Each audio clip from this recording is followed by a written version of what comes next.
ओम ब्रह्म परब्रह्म कुल मालिक राधा स्वामी दयालु श्री चरणे कोटि कोटि प्रणाम। परम प्रेममय परम दयालु श्री श्री ठाकुरेर श्रीपाद पद्मे कोटि कोटि प्रणाम जानाई। जगत जननी श्री श्री बड़मार चरणे कोटि कोटि प्रणाम जानाई। परम पूज्य पाद व आचार्य देव श्री श्री बड़दार चरणे कोटि कोटि प्रणाम जानाई। परम पूज्य पाद आचार्य देव श्री श्री दादार चरणे कोटि कोटि प्रणाम जानाई। परम पूजनीय बाबाई बाबुर चरणे कोटि कोटि प्रणाम जानाई। प्रणाम जानाई ठाकुर बाड़ीर प्रति प्रत्येकेर चरणे। शुरू करছি এখনের আলেখ্য বিষয় পুনর্জন্ম। মুক্তির পর শুরু করছি পুনর্জন্ম। শ্রী শ্রী ঠাকুরের রচনা একটি ভজন গান দিয়ে শুরু করব। গানটি সুরারোপ আমি করেছি এবং পরিবেশন করছি। আ আ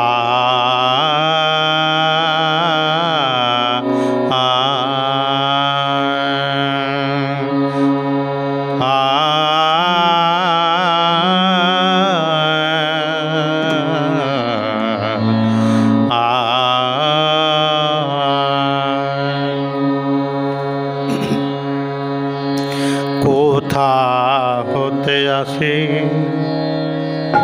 কেন কাঁদে হাসে,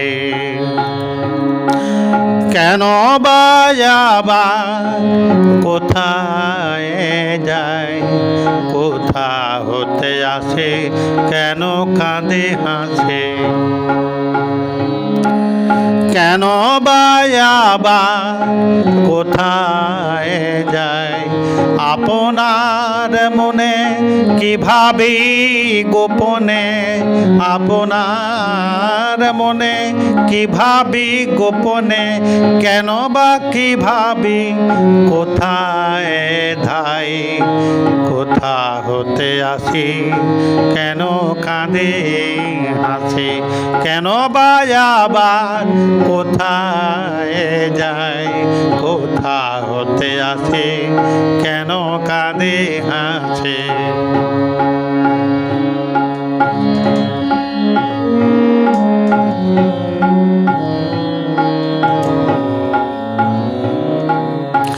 স্বপনের মতো ফেরি কত পথ, আবার কি ভাবি ভুলিয়া যায়।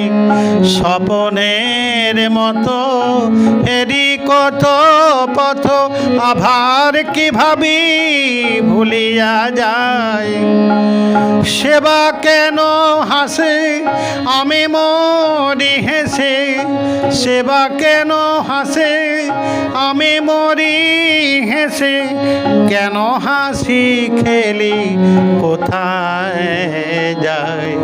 কোথা হতে আসি কেন কাঁদে হাসি, কেন বা আবার কোথায় যায়। কোথা হতে আসি কেন কাঁদে হাসি।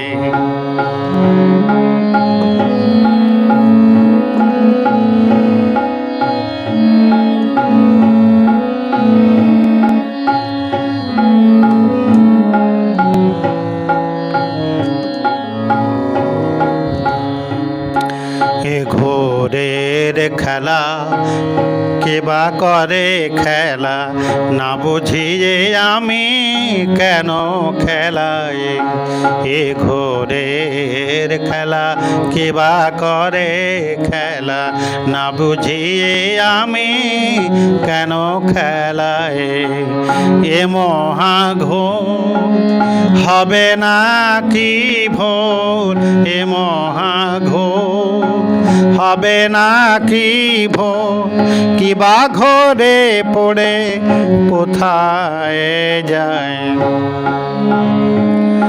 সময়ের স্রোতে কেন যাই মেতে, সময়ের স্রোতে ওগো কেন যাই মেতে কেহেন ভাবায় ভাবে গোতায় কোথা হতে আসে কেন কাঁদে হাসে কেন বা আবার কোথায় যায় আপনার মনে কি ভাবি গোপনে আপনার মনে কি ভাবি গোপনে কেন বা কি ভাবি কোথায় ধাই কোথা হতে আসি কেন কাঁদে হাসি কেন বা আবার কোথায় যাই কোথা হতে আসি কেন কাঁদে হাসি।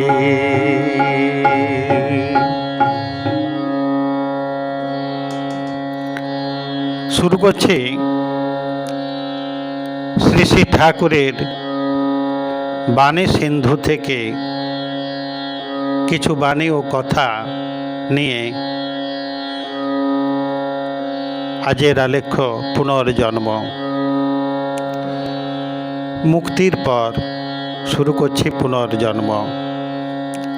প্রশ্ন হলো, মানুষ জীবনের উদ্দেশ্য কি?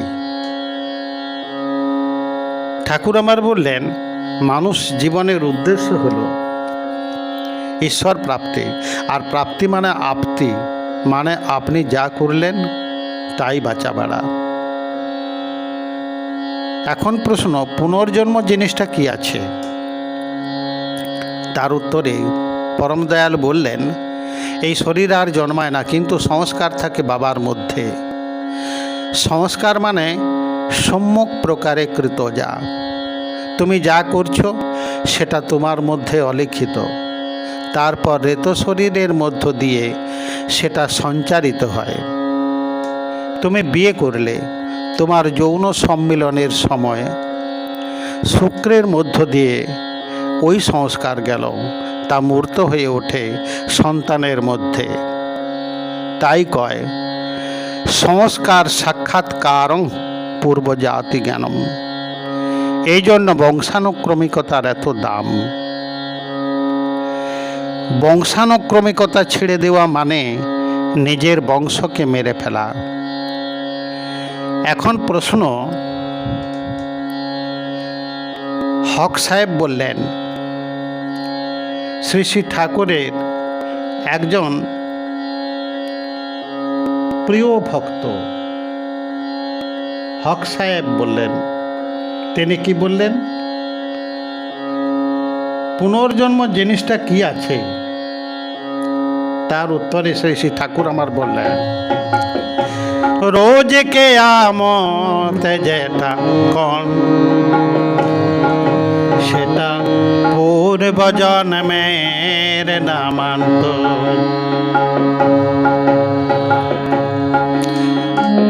রোজ কে আমত যেটা কোন সেটা পূর্ব জন্মের নামান্ত। এ যে ভাবে মিলন খেলা হয় সেটা পূর্ব জন্মের নামান্ত। রোজ কেয়ামত যেটা কন সেটা পূর্ব জন্মের নামান্ত।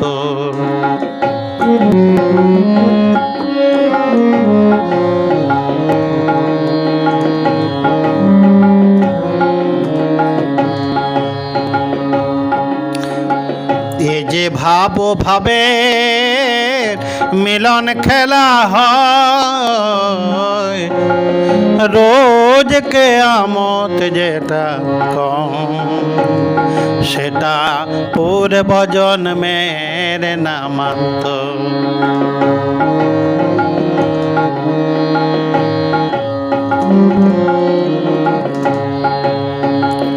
মানুষ মানুষ যেমন ভাব নিয়ে দেহ ছেড়ে যায়, সেইভাবে স্ত্রী পুরুষে যেথায় মিলন হয়।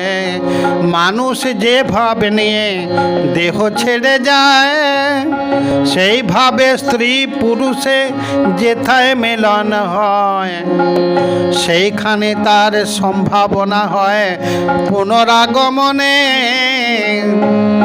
সেটা পূর্বজন্মের নাম। রোজ কিয়ামত যেটা কর, সেটা পূর্বজন্মের নামান্তর।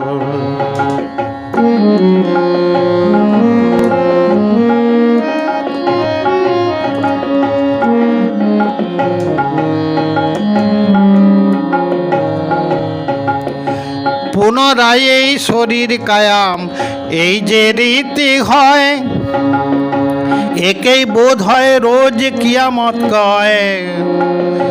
পুনরায় এই শরীর কায়াম, এই যে রীতি হয়, একেই বোধ হয় সবে রোজ কিয়ামত কয়।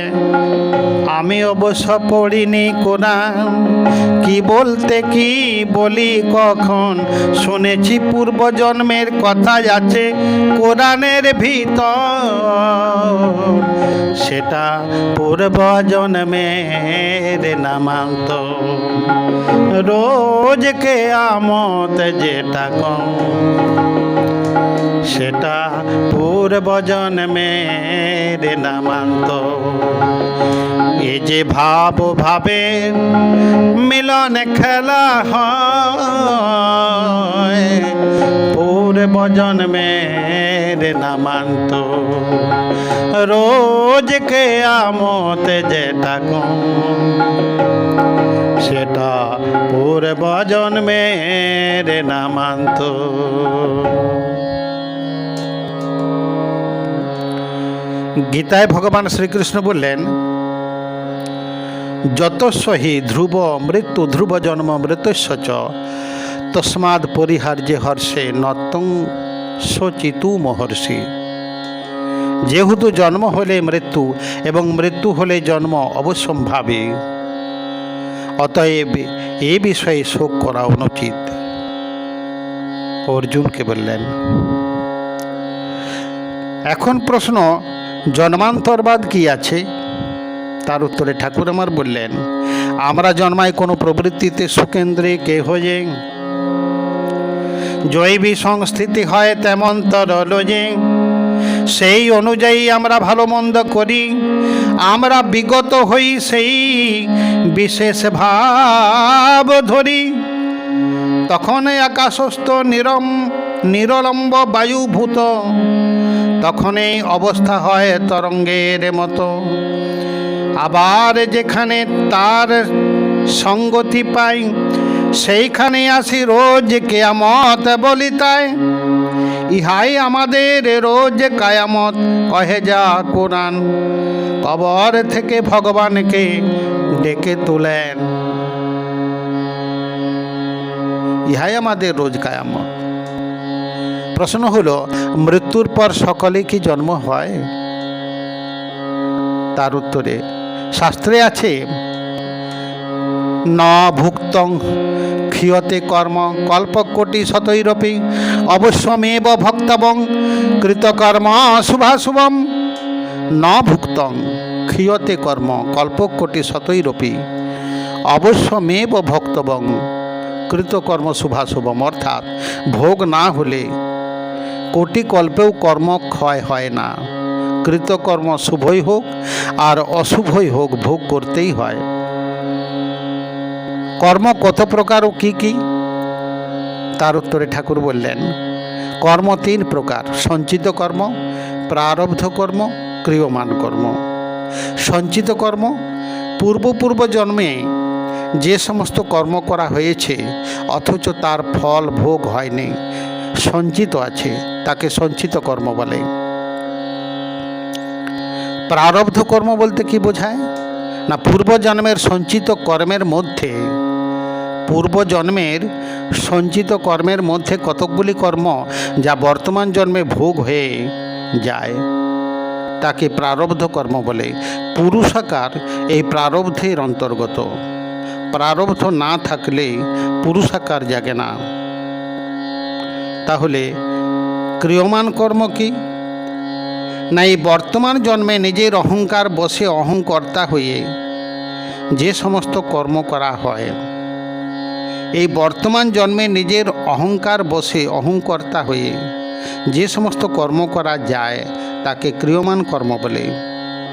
ক্রিয়মানের কিছু কর্ম ফল ভোগ হয়, আবার কিছু পরজন্মের জন্য রয়ে যায়। কিছু ভোগ হয়, আবার কিছু পরজন্মের জন্য রয়ে যায়। কেবলমাত্র সদ্গুরু চরণাশ্রিতের ফলে, তাঁর উপদিষ্ট অভ্যাসের দ্বারা এবং তাঁর সঙ্গের ফলে আর নতুন কর্ম সৃষ্টি হয় না। ধীরে ধীরে সব কর্ম কেটে যায় এবং জন্ম ও মরণের হাত থেকে নিষ্কৃতি দেয়। শ্রী শ্রী ঠাকুর আমার একটি ছোট্ট বাণী দিয়ে বললেন অনুশ্রুতিতে, কে বলে সব ফেলে যাবি, মরণ হাতে ধরবে যাবে, জীবনে যা করেছিস মরণে তা নিতেই হবে। কে বলে সব ফেলে যাবি, মরণ হাতে ধরবে যাবে, জীবনে যা করেছিস মরণে তা নিতেই হবে। ভগবান গীতায় বললেন, দেহিন হস্মিন যথা দেহে কৌমারং যৌবনং যারা তথা দেহান্তরং প্রাপ্তি ধীরস্তত্র ন মুহ্যতি। এই দেহে যেমন কৌমার, যৌবন ও বার্ধক্য, দেহান্তর প্রাপ্তিও সেইরূপ, অবস্থা মাত্র ভেদ। অতএব পণ্ডিতগণ মোহিত হন না। জন্মিলেই মরণ এবং মৃত্যু হলেই জন্ম অনিশ্চিত, সুতরাং অবশ্যম্ভাবী বিষয়ে শোক করা অনুচিত। হে পার্থ, এ বিষয়ে শোক করতে পারো না। ঠাকুর আমার একটি বাণী দিয়ে বললেন, ইহকালে তুমি যেমন চলবে, যেমন করবে, সত্তায় উন্নীত করে, তাই কিন্তু তোমার পরকালকে নির্ধারিত করে তুলবে। গীতায় এই আত্মার নিয়ে বললেন ভগবান কৃষ্ণ। কি বললেন? তিনি বললেন, আত্মার নিমিত্ত শোক কর পরিহার, আত্মা তত্ত্ব তব কাছে বলিবার বার, আত্মার নিমিত্ত শোক কর পরিহার, আত্মা তত্ত্ব তব কাছে বলিবার বার, আত্মার নিমিত্ত শোক কর পরিহার।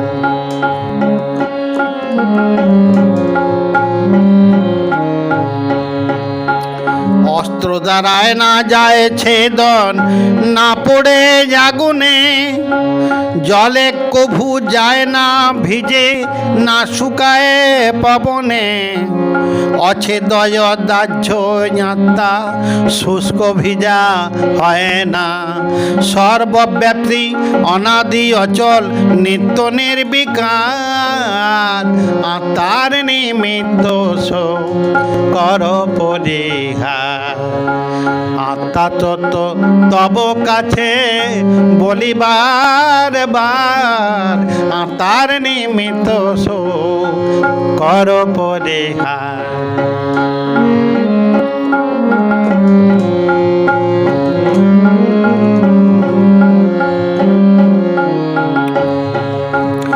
অবক্তয় চিন্তয় আত্মা অবিকার জানিবে,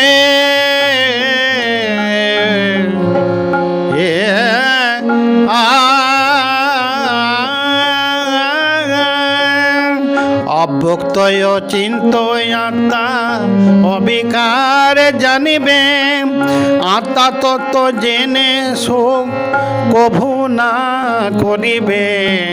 নিত্য জন্মে নিত্য মরে সর্বত্র সদাই বিরাজে, নিত্য জন্মে নিত্য মরে সর্বত্র সদাই বিরাজে। ভাবিলে দুঃখিত হওয়া উচিত নয় তোমার, আত্মার নিমিত্ত শোক করো পরিহার।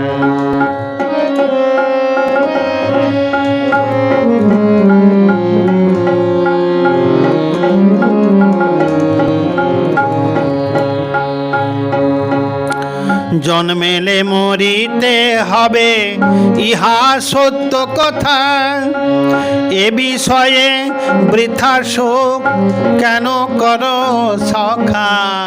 জন্মেলে মরিতে হবে ইহা সত্য কথা, এই বিষয়ে বৃথা শোক কেন করো সখা।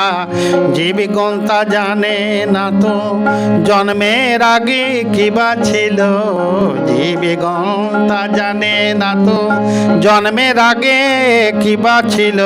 মৃত্যুর পর কিবা হবে ভাবি যায় পার, আত্মার নিমিত্ত শোক করো পরিহার।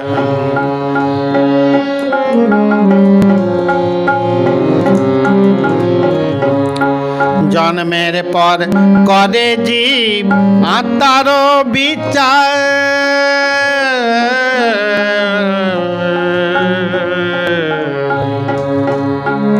জন্মের পর করে জীব আত্মার বিচার। আশ্চর্যবৎ ভাবে কেউ বা কল্পনায় পার, জন্মের পর করে জীব আত্মার বিচার। আশ্চর্যবৎ ভাবে কেউ বা কল্পনায় পার, আশ্চর্যবৎ কেহ শোনে অঙ্কের হিসাবে গুনে। আশ্চর্যবৎ কে বা শোনে অঙ্কের হিসাবে গুনে, পারে না জানিতে ভেবে করি যা বিচার। তার নিমিত্ত শোক করো পরিহার, আত্মা তত্ত্ব তব কাছে বলিবার বার। আত্মার নিমিত্ত শোক, আত্মার নিমিত্ত শোক, আত্মার নিমিত্ত শোক করো পরিহার। গীতায় ভগবান কৃষ্ণ বললেন, বহুনি মে ব্যতীতানি জন্মানি তব চার্জুন, তেন্নহং বেদ সর্বাণি নত্যং বেত্থ পরম তপ। বহুনি মে ব্যতীতানি জন্মানি তব চার্জুন, তেন্নহং বেদ সর্বাণি নত্যং বেত্থ পরম তপ। হে অর্জুন, তোমার এবং আমার জন্ম বহুবার অতীত হয়েছে, আমি সেই সমুদয় জানি, তুমি তা জানো না। শিবগীতায় আছে, পুনঃদেহান্তরং যাদি যথা কর্মানুসারত, অমুখাত সঞ্চরতেব্যং মৎস্যকুলোদয়ং যথা। অর্থাৎ জীব কর্মানুসারে পুনর্বার দেহান্তর প্রাপ্ত হয়ে থাকে। যেমন মৎস্য নদীর একুল ও অকুল সঞ্চরণ করে থাকে, তেমনি জীবও মোক্ষ না হওয়া পর্যন্ত দেহান্তর সঞ্চরণ করে। অর্থাৎ চরমধামে না যাওয়া পর্যন্ত যেথায় থাক তাকে পুনঃ পুনঃ মানব হতে হয়।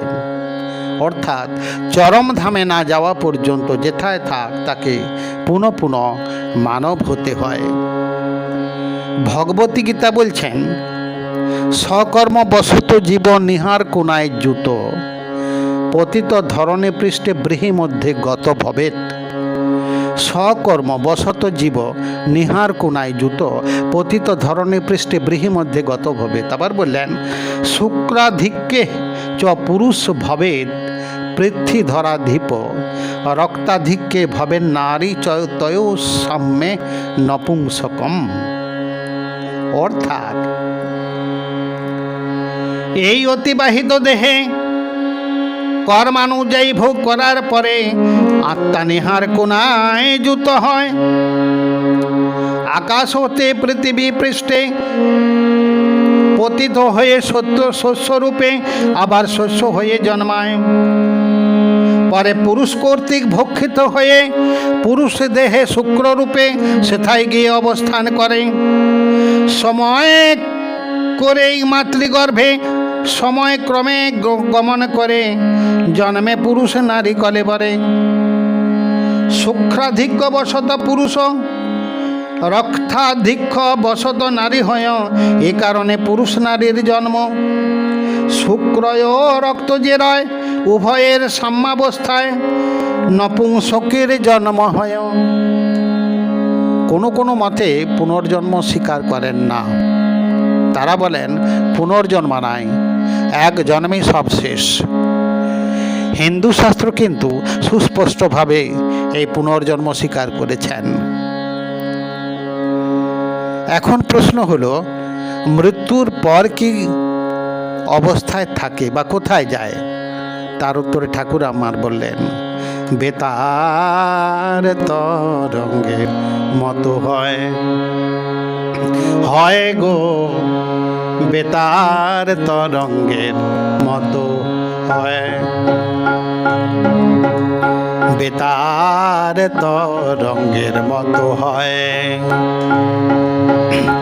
শব্দের যেমন রূপ হয় ওটাও তেমনি হয়, শব্দের যেমন রূপ হয় ওটাও তেমনি হয়। যে ভাবে নিয়ে যায় সে ভাবের সঙ্গতি যেথায় পায়, সেইখানে তাই গো রূপায়িত হয়, বেতার তরঙ্গের মতো হয়, হয় গো বেতার তরঙ্গের মতো হয়।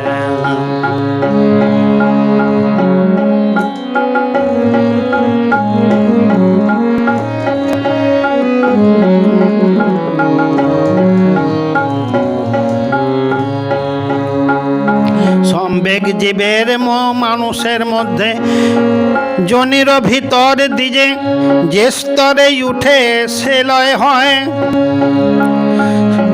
ওগো সম্বেগ জীবের বা মানুষের মধ্যে জনির ভিতর দিয়ে যে স্তরে উঠে সে লয় হয়।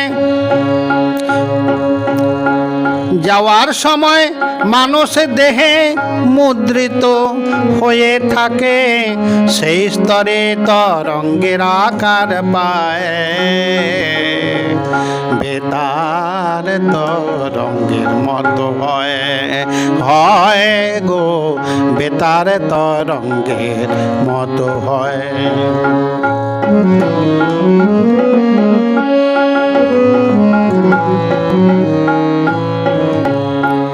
মিলনেচ্ছু শুক্রকীটের ভিতর সেই জাতীয় সম্বেগ সৃষ্টি হলেই সঙ্গতি হয়।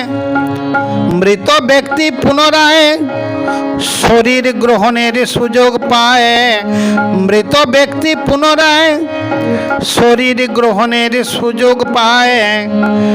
জন্ম মৃত্যুর এই ঘূর্ণায়মান পদ্ধতি হয়, হয় গো, হয় গো বেতার তরঙ্গের মতো হয়, হয় গো বেতার তরঙ্গের মতো হয়।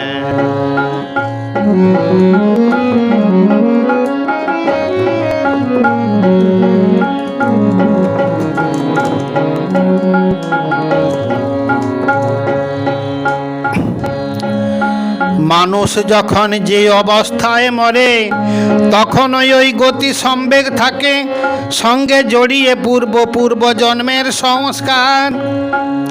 মানুষ যখন যে অবস্থায় মরে তখন ওই গতি সম্বেগ থাকে, সঙ্গে জড়িয়ে পূর্ব জন্মের সংস্কার, পূর্ব জন্মের সংস্কার সেইগুলি নিয়ে সে আসে বার বার। বেতার তরঙ্গের মতো হয় গো, বেতার তরঙ্গের মতো হয়। শব্দের যেমন রূপ হয় ওটাও তেমনই হয়, যে ভাবে নিয়ে যায় সেই ভাবের সঙ্গতি যেটায় পায়, সেইখানেই তা রূপায়িত হয়। বেতার তরঙ্গের মতো হয় গো, বেতার তরঙ্গের মতো হয়। প্রশ্ন হলো পরিত্রাণের পথ কি? শ্রী শ্রী ঠাকুর তার উত্তরে বললেন, সুকেন্দ্রিক হয়ে খুব করে ভগবানের নাম করা লাগে। পরিত্রাণের রাস্তা যে কারণে সেটাই বুঝে পাই না। ভগবান কৃষ্ণ গীতায় কি বললেন জানেন? জং জং ব্যাপী শরণ ভাবং তজ্জেতন্তে কলিবরম তং তমই বেতি কুন্তেয় সদা সদ্ভাব ভাবিত। হে কুন্তেয়, মৃত্যুর সময়ে যে ব্যক্তি যে বিষয় স্মরণ করিতে করিতে দেহত্যাগ করেন সেই ব্যক্তি সেইরূপ ভাবে প্রাপ্ত হন। আমাদের একজন গুরু ভাই দাদা অতুল চন্দ্রদা বললেন, সেই আবার আসে, তার প্রমাণ কি?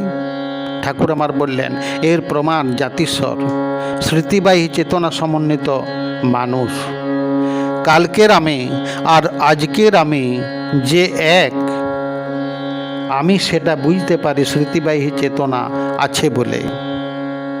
মৃত্যুকে ভেদ করেও এই স্মৃতিবাহী চেতনা অক্ষুণ্ণ থাকতে পারে, তখন আগের জীবন ও পরের জীবন আলাদা হয়েও এক। আমাকে যে একবার ভালোবাসে তাকে জন্ম জন্মান্তরেও ভুলতে পারি না। ভগবান কৃষ্ণ গীতায় বললেন, ন জায়তে ম্রিয়তে বা কদাচিন্নায়ং ভূত ভবিত ন ভুজ অজনিত্য শাশ্বত হয়ং পুরানো ন হন্যমানে শরীরে। ন জায়তে ম্রিয়তে বা কদাচিন্নায়ং ভূত ভবিত ন ভুজ অজনিত্য শাশ্বত হয়ং পুরানো ন হন্যমানে শরীরে। আত্মার জন্ম মৃত্যু নাই এবং বারবার জন্মিয়া তার বৃদ্ধি ক্ষয় হয় না, বা ক্ষয়ক্ষতি বলিয়া কিছুই নাই। ইহা অজ নিত্য শাশ্বত ও চিরপুরাতন। দেহ হত হলেও দেহধারী আত্মা হত হয় না। দেহ হত হলেও দেহধারী আত্মা হত হয় না।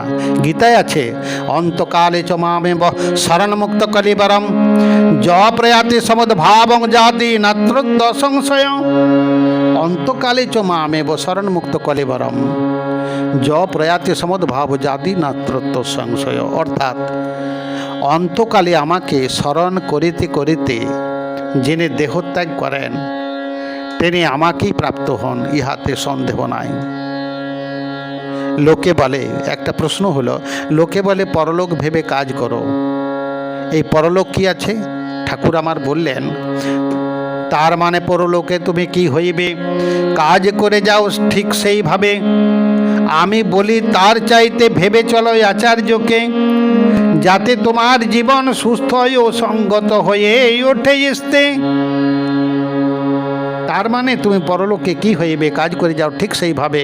আমি বলি তার চাইতে ভেবে চলো আচার্যকে, যাতে তোমার জীবন সুস্থ সঙ্গত হয়ে উঠে আসতে। প্রশ্ন হলো, স্বর্গ মর্ত কি? তার উত্তরে ঠাকুর বললেন, স্বর্গ মর্ত সৃষ্টির সাথে সাথে হয়েছে। সপ্তলোক অর্থাৎ সত্যলোক থেকে স্থূলতর হতে হতে মর্ত ইত্যাদি হয়েছে। সব জায়গায় তিনি আছেন, যেখানে যেমন সেখানে তেমন। পুরুষ এক এক স্তরের, আবার কর্ম অনুযায়ী ওঠে ও নামে। শেষ করব শ্রী শ্রী ঠাকুরের প্রথম গানটি যে গেয়েছিলাম ঠাকুরের রচনা, সেই রচনা গানটি দিয়েই শেষ করব। খুব সুন্দর, আমি সুরারোপ করে এই গানটি আপনাদের কাছে পরিবেশন করছি।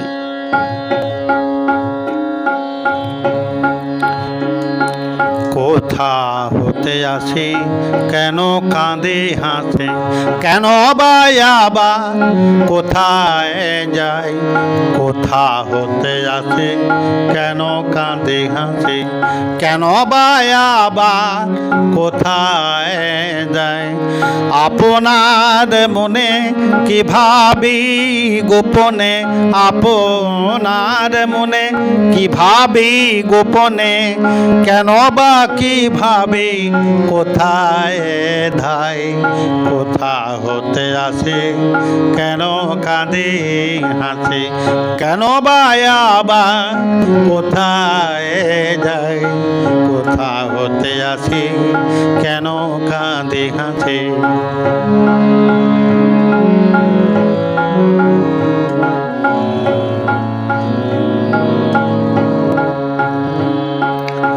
স্বপনের মতো ফেরি কত পথ,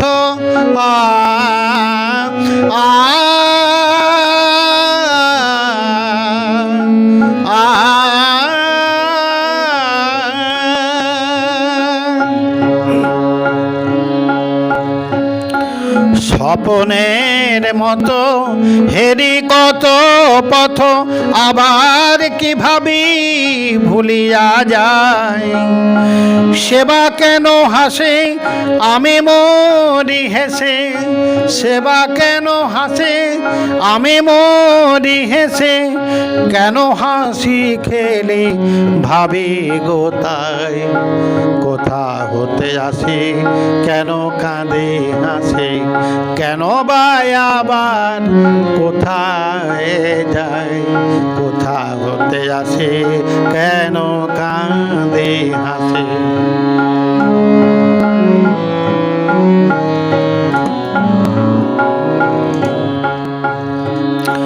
এ ঘোরের খেলা কেবা করে খেলা, না বুঝিয়ে আমি কেন খেলায়, এ ঘোরের খেলা কেবা করে খেলা, না বুঝিয়ে আমি কেন খেলাই।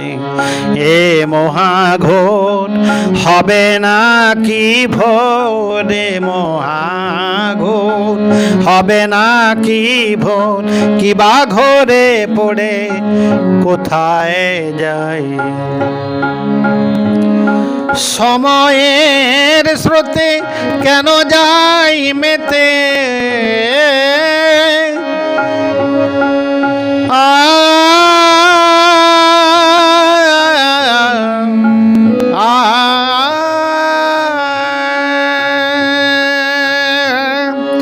সময়ের স্রোতে কেন যাই মেতে, কেহেন ভাবায় ভাবি গোতায়, কোথা হতে আসে কেন কাঁদে হাসে, কেন বাজাবা কোথায় যায়।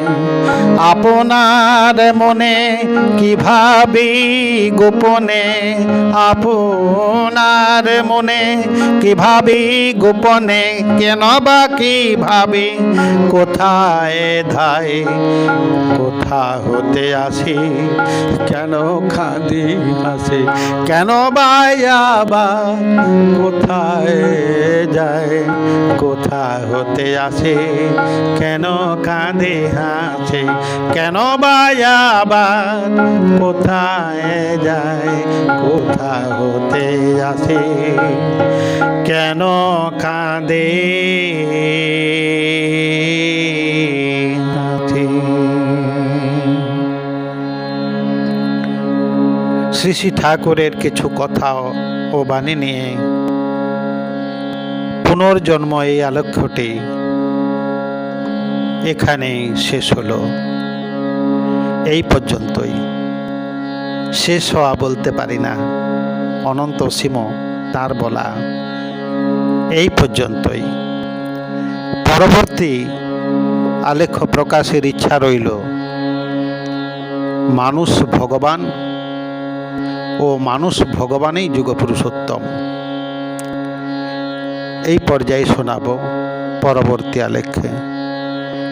বন্দে পুরুষোত্তমম বন্দে পুরুষোত্তমম বন্দে পুরুষোত্তমম। জয় গুরু, জয় গুরু, জয় গুরু।